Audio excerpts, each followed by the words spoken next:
वाला है, ठीक है। ऐसे छोटे छोटे टॉपिक्स जो बहुत इजी है, सिंपल है, लेकिन स्टूडेंट्स को सबसे ज़्यादा कंफ्यूजन इसमें ही होता है। क्यों पता नहीं, शायद उनका इंटरेस्ट नहीं है उस तरफ, या तो वो कॉन्सेप्ट जो है पीछे के, जो आज तक स्टैंडर्ड 10 तक के थे, होने चाहिए थे, वो उतने क्लियर नहीं है, ठीक है। तो आज हम लोग जो डिस्कस करने वाले हैं, तो वही छोटे छोटे कॉन्सेप्ट्स जो क्लियर नहीं थे, आज उसको क्लियर करने का ट्राई करेंगे। तो यहां से शुरू करते हैं हम लोग ऑल बेसिक्स ऑफ ट्रिग्नोमेट्री, ठीक है। ट्रिग्नोमेट्री का पढ़ने वाला है, छोटे छोटे जो बहुत बेसिक पार्ट्स होते हैं ना ट्रिग्नोमेट्री के, आज वो पढ़ेंगे। और मैं ट्राई करूंगा आपको कि आपको ये सब चीज क्लियर हो जाए, और जिससे आगे के पढ़ने वाले जो चैप्टर्स है ना, वो भी आपके लिए बहुत इजी बन जाएंगे, ठीक है। So friends, here we go. I will start by introducing myself. My name is Sagar Modi from Modi Academy. Okay, so let's start. Friends, आपको पता है ट्रिग्नोमेट्री होता क्या है एग्जैक्टली? What is trigonometry? चलिए वही देखते हैं पहले, ट्रिग्नोमेट्री जैसी चीज होती ही क्या है, ठीक है। अभी ट्रिग्नोमेट्री, ठीक है, ये दो वर्ड्स से बना हुआ एक पूरा वर्ड है, ठीक है। The word is taken from Greek words trignon, that means triangle, and metron, that means measure, ठीक है। मतलब ट्राइंगल का मेजरमेंट होता है ना, जो उसको मिलके, ये दो वर्ड्स को मिलके बना हुआ है ये ट्रिग्नोमेट्री का वर्ड पूरा, ठीक है। अब यहां पे आप लोग देख पा रहे होंगे एक ट्राइंगल है, 3 sides having different lengths A B C, तीनों तीन को अलग अलग दे दिया है। अब trigonometry is all about triangles, मतलब ये ट्रिग्नोमेट्री जो चीज है ना, वो सब ट्राइंगल से रिलेटेड ही है, ठीक है। Trigonometry helps us to find angles and distances. अभी ट्रिग्नोमेट्री का हेल्प या फिर उसकी रिक्वायरमेंट क्या है, ठीक है। तो ट्रिग्नोमेट्री हमको हेल्प करता है एंगल्स और डिस्टेंसेस ढूंढने में, ठीक है, दूरी ढूंढने में, या दो लाइंस के बीच में एंगल कितना है, या ट्राइंगल का एंगल कितना है, वो सब फाइंड करना हो ना, तो ट्रिग्नोमेट्री हमको बहुत हेल्पफुल रहती है, ठीक है। Trigonometry helps us find angles and distances, and it is used a lot in science, engineering, video games and more. अभी ये जो एंगल्स फाइंड करने का कॉन्सेप्ट है, डिस्टेंस फाइंड करने का कॉन्सेप्ट है ना, वो हमको बहुत हेल्पफुल रहेगा हम लोग आगे अगर इंजीनियरिंग लेने वाले तो, या फिर कोई एक साइंस की पर्टिकुलर स्ट्रीम में आगे बढ़ना चाहते हो तो ये सबसे इंपॉर्टेंट टॉपिक रहेगा, ठीक है। तो ये इसके सारे बेसिक कॉन्सेप्ट क्लियर कर लेना फ्रेंड्स। राइट एंगल ट्राइंगल अभी इतना कॉमन है, इतने छोटे बच्चे से तब से पढ़ रहे हैं कि ट्राइंगल्स के कितने टाइप्स होते हैं, एक्यूट एंगल, ऑब्ट्यूज एंगल, ये एंगल, वो एंगल। अभी राइट एंगल ट्राइंगल क्या है वो तो हमको पता ही है, ठीक है। जो एंगल के बीच में 90 डिग्री फॉर्म हो रहा है तो वो राइट एंगल होगा, ठीक है। अभी ट्राइंगल में अगर कोई 90 डिग्री प्रेजेंट होता है तो वो राइट एंगल ट्राइंगल हो जाएगा, ठीक है। अभी उसको रिप्रेजेंट कैसे करते थे? यस फ्रेंड्स, बिल्कुल सही आपने सोचा कि एक वो छोटा सा बॉक्स बनाते थे हम, जो रिप्रेजेंट कर रहा था कि वो उसका बीच में जो एंगल है वो 90 डिग्री है, ठीक है। अभी ये आप पिक्चर देख पा रहे होंगे अपने स्क्रीन पे, अपने स्लाइड पे, ठीक है। यहाँ पे आपको एक थीटा साइन दिख रही है, ठीक है। तो वो एंगल को हम लोग कंसिडर करने वाले हैं, हमको वो एंगल थीटा की वैल्यू क्या है वो फाइंड करनी होती है, ठीक है। तो आप देख पा रहे होंगे कि जो थीटा के जस्ट सामने वाला पार्ट है उसको ऑपोजिट टर्म दिया है, मतलब वो थीटा का ऑपोजिट साइड वाला पार्ट है, ठीक है। जो उससे नजदीक वाला पार्ट है, एडजेसेंट जो था, उसको एडजेसेंट साइड बोलते हैं। और ये दोनों के बीच में, मतलब एडजेसेंट से ऑपोजिट के टॉप में ये बीच में एक लाइन बनाई हुई है, ठीक है। और वो लाइन को हम लोग हाइपोटेनस कहेंगे, ठीक है फ्रेंड्स। ये बहुत इंपॉर्टेंट टर्म्स है, ये उसके बीच में जो कॉन्सेप्ट है, डाउट्स है, वो क्लियर कर लेना। अगर ऑपोजिट में तो उसको ऑपोजिट बोलेंगे, एडजेसेंट वाली लाइन को एडजेसेंट लाइन बोलेंगे, और दोनों के टॉप के बीच में, मतलब बाहर वाले पार्ट के बीच में एक लाइन खींची जाएगी जिसको फाइनली एक नाम दिया गया और नाम है हाइपोटेनस, ठीक है।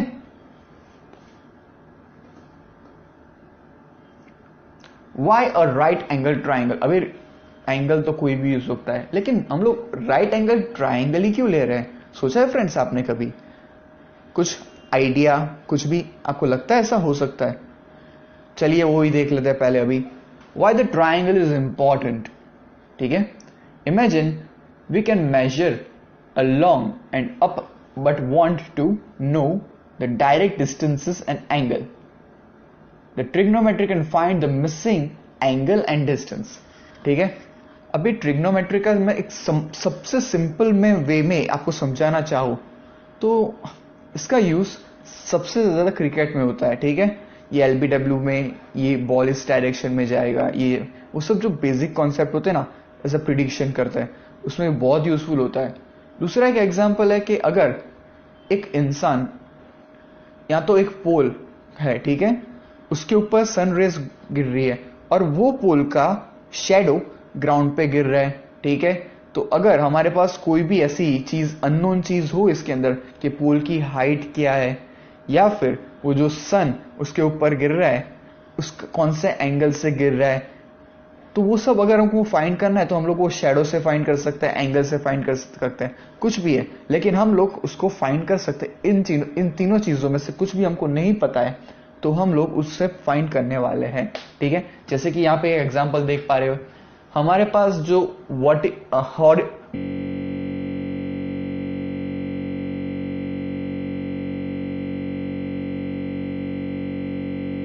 टेक इट, ठीक है, फिर हॉरिजॉन्टल भी लाइन है जिसका मेजरमेंट 16 दिया गया है, उसका भी यूनिट कोई भी हो सकता है। तो अगर हमें वो दोनों के बार वाले पार्ट के बीच में एक लाइन जो खींची गई है उसका टोटल लाइन फाइंड करना है तो हम लोग कैसे करेंगे? जिससे हम लोग हाइपोटेनस, रिमेंबर ना फ्रेंड, मैंने बोला है कि उसे हाइपोटेनस कहेंगे। तो हाइपोटेनस की टोटल लेंथ अगर हमको फाइंड करनी है तो कैसे करेंगे? तो yes, we will do it by using trigonometry. ट्रिग्नोमेट्रीज में ऐसे बहुत सारे रूल्स हैं जिससे हम लोग ये कर पाए रहेंगे, ठीक है। Why is the triangle so important? Imagine we can measure a long up but want to know the direct distances and angle. Trigonometry can find that missing angle and distance. तो इसीलिए ट्रिग्नोमेट्री इंपॉर्टेंट था कि वो unknown angle या distance को find करने में वो यूज होता है।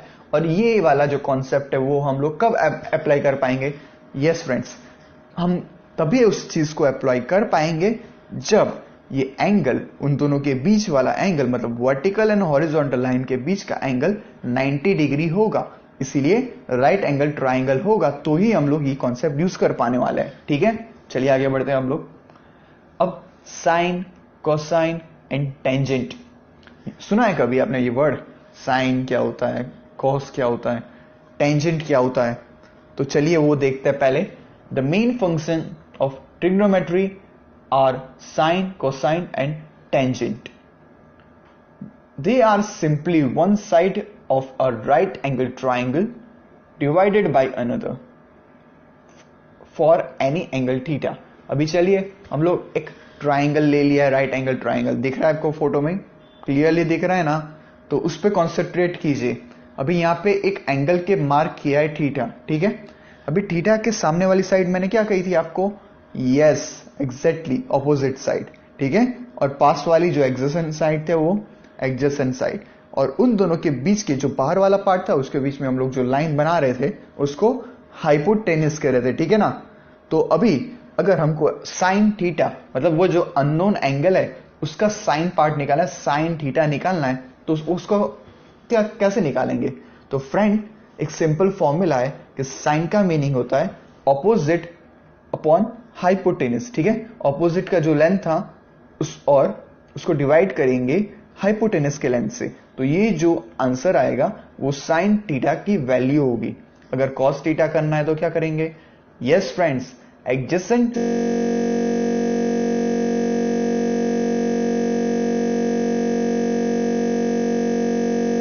Divided by hypotenuse. Adjacent side की जो लेंथ है उसको डिवाइड करेंगे हाइपोटेनस की लेंथ से, ठीक है। अब तीसरा है टेन थीटा, उसका क्या, उसका फॉर्मूला है opposite side by adjacent side. अगर ये हम लोग ये रेशियो निकालेंगे, इसका जो आएगा वो tan थीटा की वैल्यू होगी। ये बहुत इजी है, सिंपल है, समझने की खाली देर है, ठीक है। थीटा है, opposite side, adjacent side, hypotenuse. ये अगर आप समझ लेंगे कि कौन से साइड को किस नाम से बुलाता है, तो ये बहुत इजी हो जाएगा आपके लिए, ठीक है। साइन थीटा की वैल्यू क्या होता है, ऑपोजिट बाय हाइपोटेन्यूस, कॉस का एडजेसेंट बाय हाइपोटेन्यूस, और tan थीटा क्या होता है, opposite side by adjacent side, ठीक है। क्लियर है। आगे बढ़ते हुए हम लोग अब यहां पे एक एग्जांपल दिया है, ठीक है। What is sine of 35 degree. अभी हमको साइन की वैल्यू निकालनी है, साइन 35 की वैल्यू, तो वो क्या होगी, किस तरीके से निकालेंगे हम लोग, वो यहां पे लिखा गया है, ठीक है। अभी यहां पे एक ट्राइंगल है जिसका ऑपोजिट साइड का लेंथ हमको दिया गया है 2.8 यूनिट, फिर से कुछ भी हो सकता है। जो एडजेसेंट साइड है उसकी लेंथ है 4, और जो हाइपोटेनस है उसकी साइड है 4.9 लेंथ है, ठीक है। और यहां पे थीटा की वैल्यू हमको दे दी गई है, theta is equals to 35 degree. अभी साइन, हमको साइन 35 की वैल्यू निकालनी है, तो साइन का मतलब क्या होता है friends, yes it is opposite by adjacent side, ठीक है। मतलब साइन 30 ऐसा 35 सॉरी साइन 35, तो उसका रेश क्या होगा, it will be equals to 2.8 divided by 4.9, ठीक है। तो आंसर क्या आएगा 0.57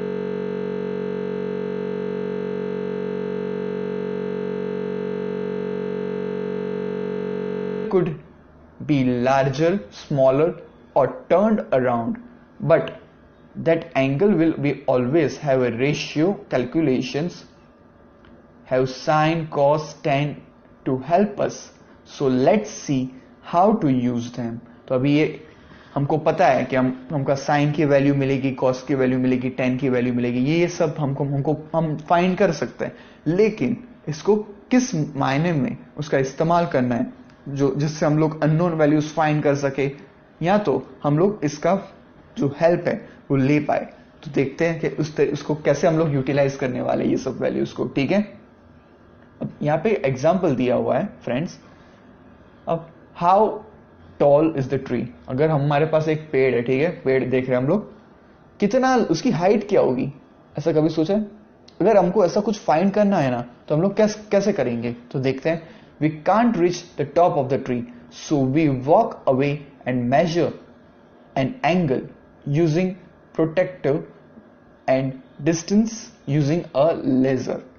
अभी हमको अगर किसी ट्री की हाइट पता लगानी है तो कैसे लगाएंगे, तो हम लोग कुछ डिस्टेंस चलेंगे, एंगल मेजर करेंगे, किस चीज से, प्रोटेक्टर से, ठीक है। और दूसरी चीज क्या कि हम डिस्टेंस भी फाइंड करेंगे, किस चीज का यूज करेंगे उसमें, लेजर का, ठीक है।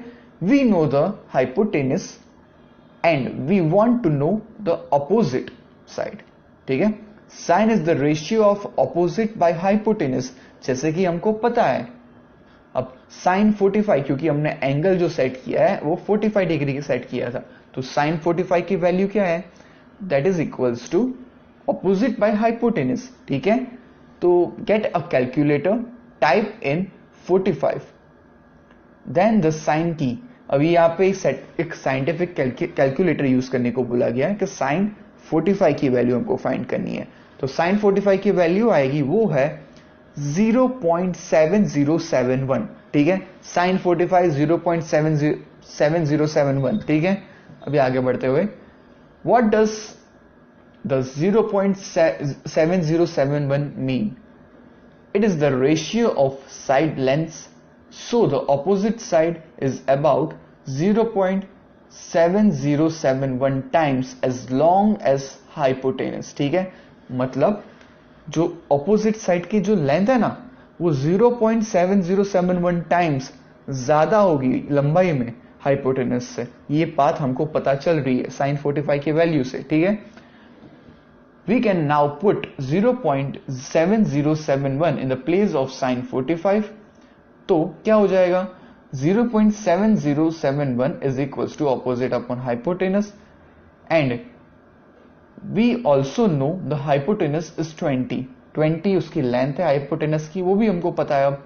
तो 0.7071 is equals to opposite 20. To solve, first multiply both the side by 20. 20 into 0.7071 is equals to opposite length.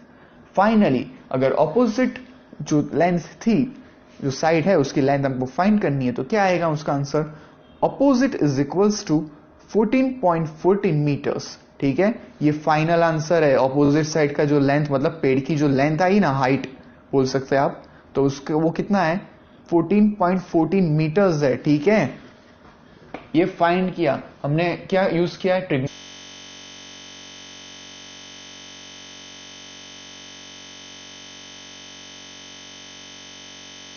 किया है। ठीक है, और फाइनली हमने फाइंड कर ली कि उसकी हाइट कितनी है वो पेड़ की।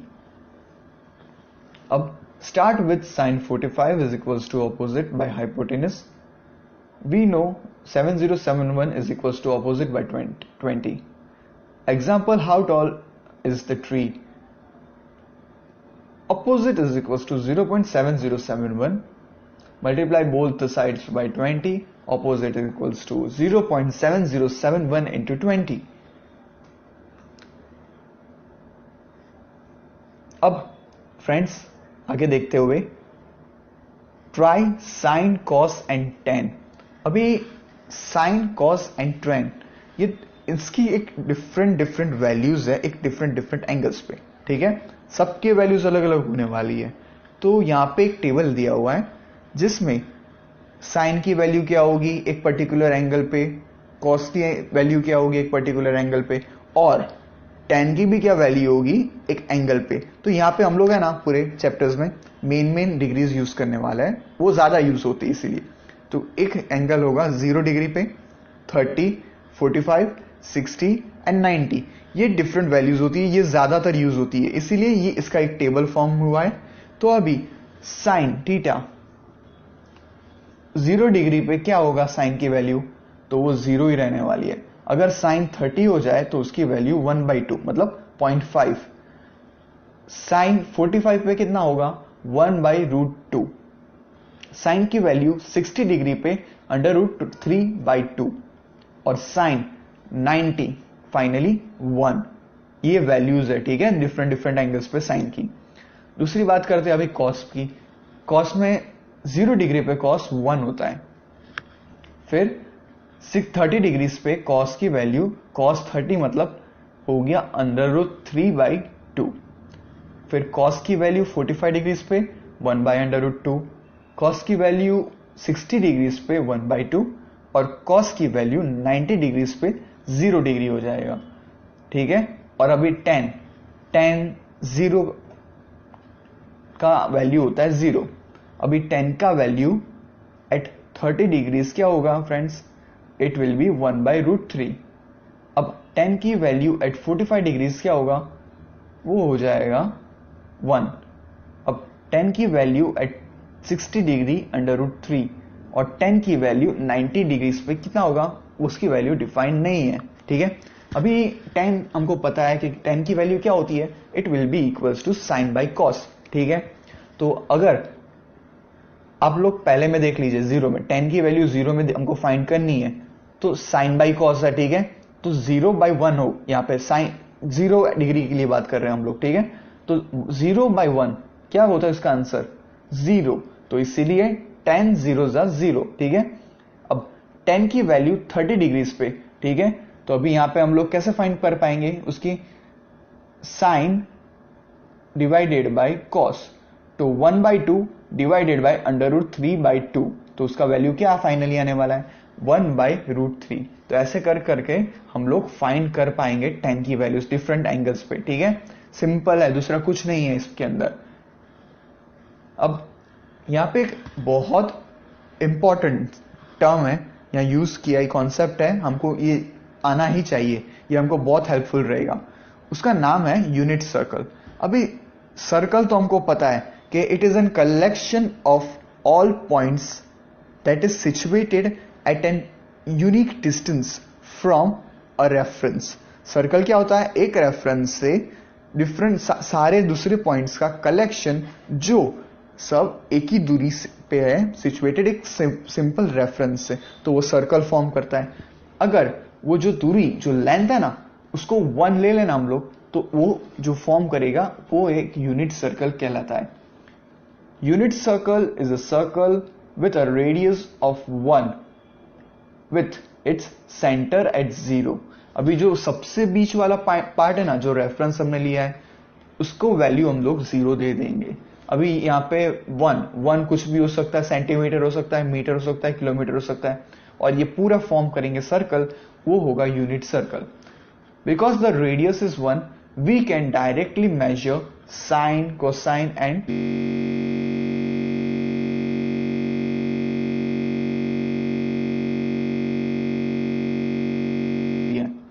अगर एक्स रे पे हम लोग कहां उसको डिफाइन करना चाहे तो कैसे करेंगे? 1,0, क्योंकि x का जो लेंथ है एक्स रे पे वो 1 है, 1 यूनिट है, लेकिन y उस टाइम 0 होगा। वैसे सिमिलरली अगर हम लोग y एक्सिस पे लिख रहे हैं तो उसका क्या वैल्यू दिखा है यहाँ पे? 0,1। ठीक है, अब नेगेटिव x एक्सिस पे देख लें तो -1,0 और नेगेटिव y एक्सिस तो 0,-1। इस तरीके से हम लोग ने इसके कोऑर्डिनेट्स को डिफाइन किया है। ठीक है,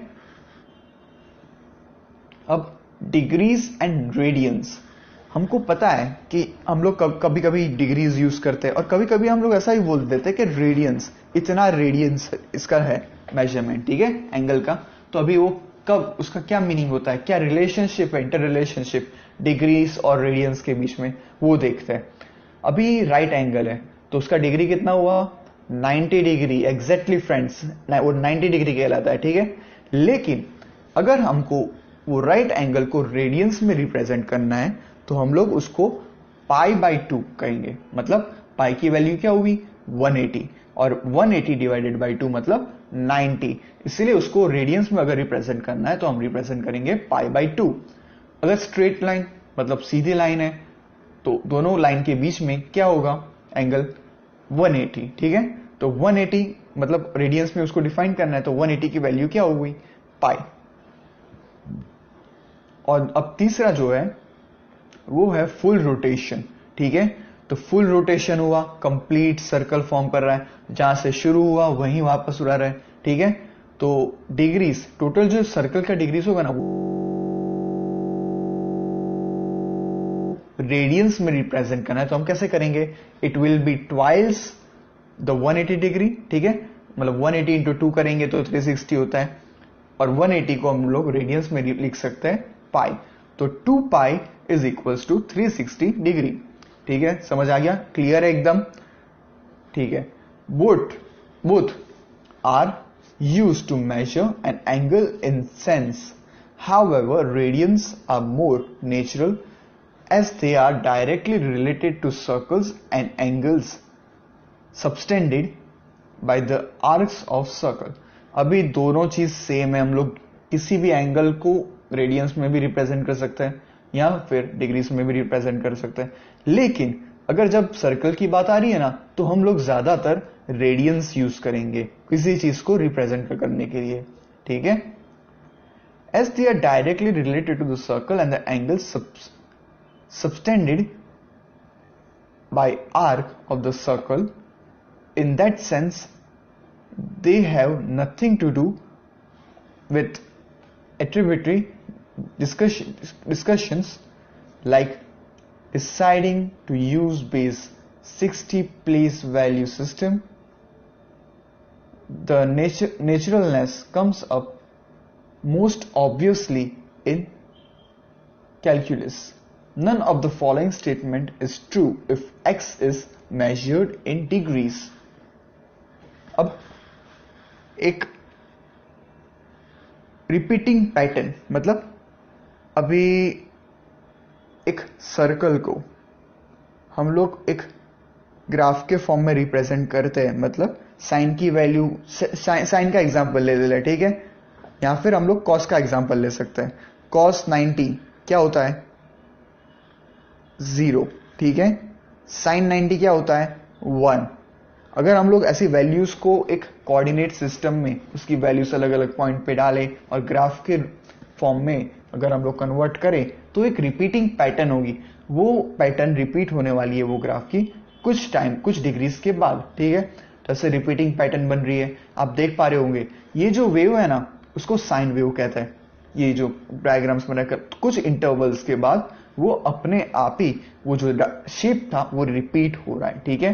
तो जितने इंटरवल के बाद वो शेप रिपीट खुद हो रहा है वो होगा एक पीरियड बोलते हैं उसको, ठीक है। ये कोसाइन का ग्राफ है। फिर अब जितनी एक सेकंड में जितनी बार वो रिपीट हो रहा है ना उसको टोटल फ्रीक्वेंसी कहा जाएगा, ठीक है। और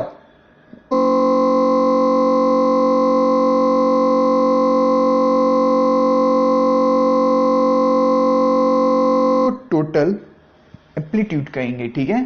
तो ये तीन टर्म्स बहुत याद रखिए, समझ लीजिए। एम्पलीट्यूड, फिर दूसरा क्या हुआ पीरियड, तीसरा क्या फ्रीक्वेंसी। अभी फ्रीक्वेंसी को दूसरी तरीके में भी हम लोग रिप्रेजेंट कर सकते हैं। It's an reciprocal of period, मतलब 1 by period is equals to frequency. कितने बार रिपीटेशन हो रहे एक सेकंड में वो फ्रीक्वेंसी है, ठीक है। तो ये समझ लीजिएगा, बहुत इंपॉर्टेंट टर्म्स है और जब तक आप पढ़ोगे तब तक ये सब यूज होने वाला है। अगर आपने इंजीनियरिंग ले ली तो ये सबसे इंपॉर्टेंट पार्ट है आपके लिए, ठीक है। अब what is the cosine of 370 degree. अभी कॉस की वैल्यू तो हमको निकालनी है, लेकिन यहां पे आप देख पा रहे होंगे कि it is 10 degrees more than an whole degree of a circle. Circle होता है 360 डिग्री का, लेकिन इसकी तो वैल्यू तो 370 है, मतलब 10 डिग्री ज्यादा है। तो क्या होगा देखते हैं, चलिए। 370 is greater than 360, so let us subtract 360 degree. मतलब हम क्या करेंगे 370 डिग्री को सब्ट्रैक्ट करेंगे 360 से, तो कितना बचेगा 10 डिग्री, ठीक है।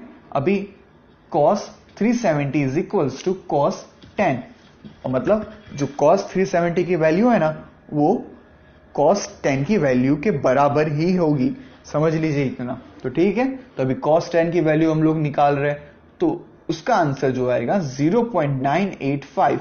तो cos 370 की वैल्यू है 0.985, ठीक है। लेकिन अगर ऐसा हो जाए कि 0 से कम डिग्री एंगल है तो क्या करेंगे हम लोग, मतलब कैसे, when the angle is less than 0 just add full rotations। Example लेते हैं यहां पे, what is the sign of -3 radians. -3 is less than 0, हमको पता है कि -3 की वैल्यू 0 से कम होती है, ठीक है। So let us add 2 radians, मतलब अब -3 में हम लोग 2 रेडियंस मतलब 360 डिग्री ऐड कर देंगे, ठीक है। तो -3 + 2 पाई दैट इज इक्वल्स टू -3 + 683। तो उसकी वैल्यू क्या आएगी 3.283 रेडियंस। तो sin -3 is equals to sin 3.283 that is equals to -0.141, ठीक है। तो आपने समझ लिया कि अगर ज्यादा हो 360 से तो कैसे होगा, और कम हो 0 से तो भी हमको कैसे कैलकुलेशंस करना है। सॉल्विंग ट्राइंगल्स, अभी ट्राइंगल्स है, ट्राइंगल्स मतलब 3 एंगल्स को अगर सॉल्व करना हो हमको ट्राइंगल्स को तो कैसे करेंगे, तो वही देखते हैं। Trigonometry is also useful for general triangles, not just right angle ones, मतलब जो ऑर्डिनरी दूसरे टाइप के ट्राइंगल्स होते हैं उसको सॉल्व करने के लिए भी हम लोग ट्राइंगल्स ये ट्रिग्नोमेट्री का यूज कर सकते हैं। ऐसा जरूरी नहीं है कि सिर्फ ट्रिग्नोमेट्री राइट एंगल ट्राइंगल्स में ही यूज होगी, ठीक है।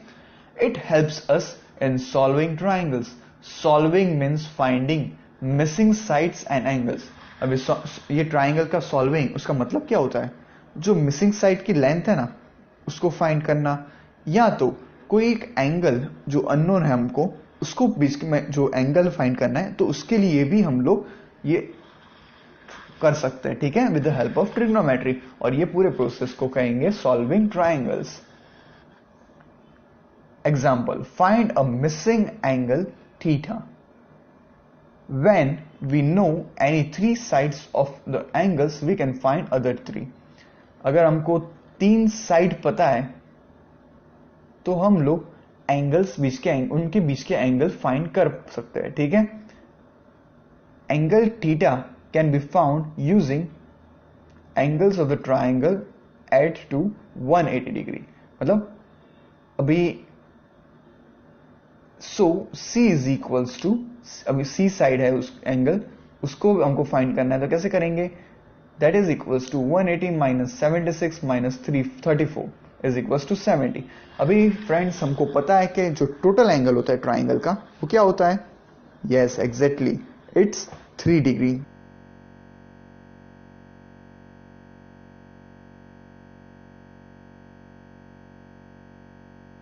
तो 360 माइनस 34 करेंगे और 76 करेंगे तो क्या मिलेगा? 70 डिग्री. ठीक है. तो हम लोग ने तीसरा एंगल फाइंड कर लिया इस चीज से.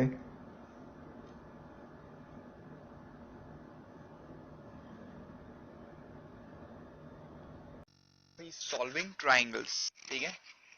Trigonometry is also useful for general triangles, not just right angle ones. मतलब अब ये ट्रिग्नोमेट्री का यूज हम लोग दूसरे जो ऑर्डिनरी ट्राइंगल्स होते हैं, जनरल ट्राइंगल्स, उसके लिए भी कर सकते हैं. ऐसा जरूरी नहीं है कि वो ट्राइंगल राइट एंगल ट्राइंगल ही होना चाहिए. ठीक है. It helps us in solving triangles. Solving means finding missing side and angles. अभी solving का मतलब क्या होता है triangles का? Yes, exactly.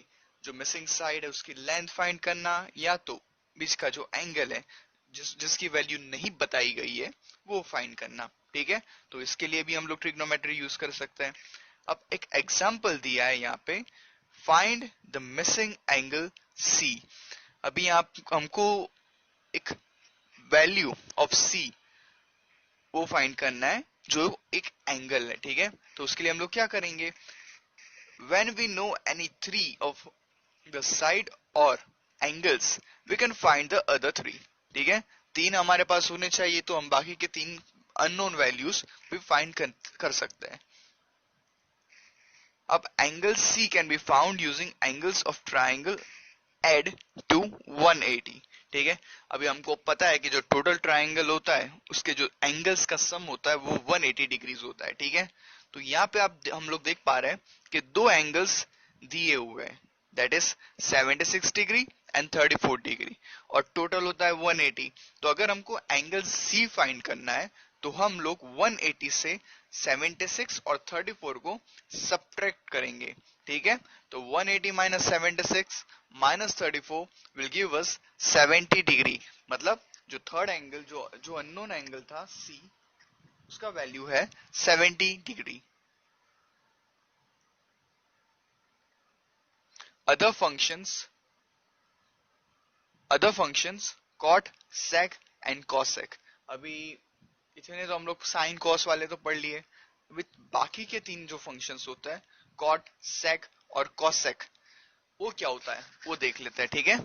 Similar to sine, cosine and tangent, there are three or other trigonometric functions which are made by dividing one side by another.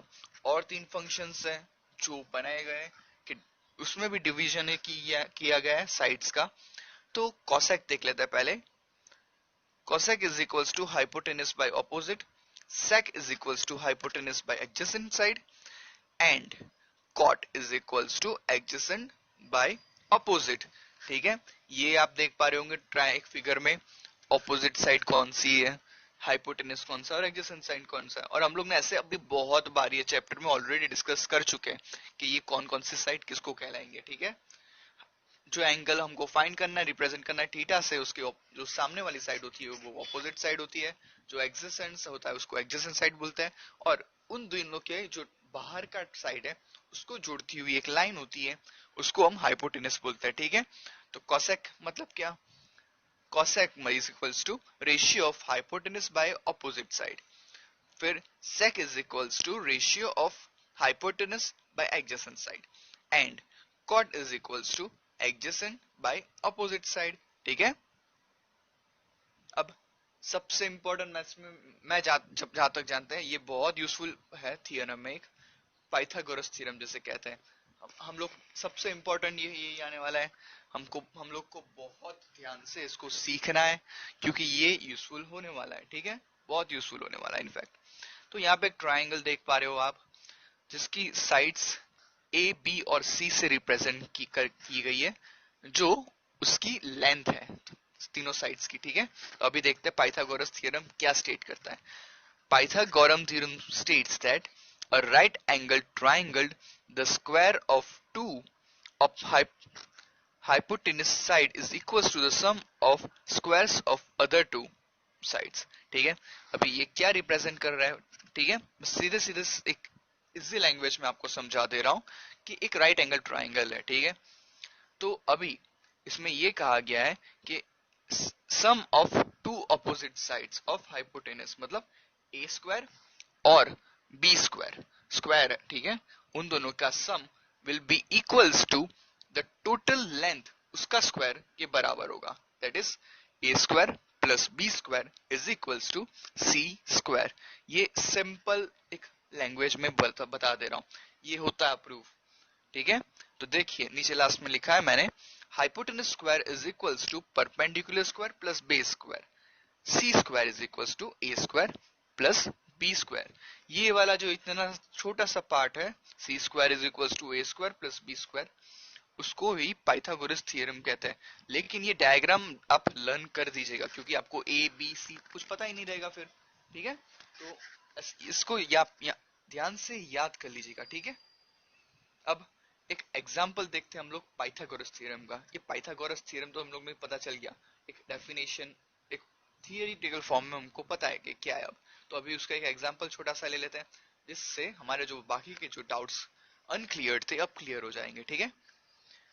अब यहाँ पे x is a side opposite to the right angle, hence it is an hypotenuse। अभी जो x है ना, वो right angle के just opposite side वाली साइड है, ठीक है, तो इसीलिए वो हाइपोटेनस है, ठीक है। तो अभी जैसे कि हम लोग ने पाइथागोरस थ्योरम देख पढ़ा कि hypotenuse square is equals to base square plus perpendicular square, ठीक है। तो यहाँ पे हमको x फाइंड करना है, 6 और 8 ऑलरेडी दिए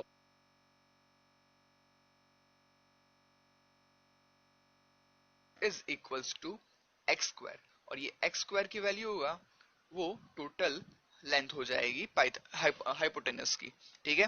तो जैसे कि 8 स्क्वायर हमको पता है 64 है और 6 स्क्वायर पता है 36 है, ठीक है। तो 84 प्लस 36 इज इक्वल्स टू 100, ठीक है। और अभी एक्स स्क्वायर की वैल्यू 100 आई है, तो एक्स की वैल्यू क्या हुई, एग्जैक्टली इट्स 10। तो हाइपोटेनस की जो टोटल लेंथ है वो सिर्फ 10 है, ठीक है। इस तरीके से हमने x की वैल्यू फाइंड कर ली with the help of Pythagoras theorem.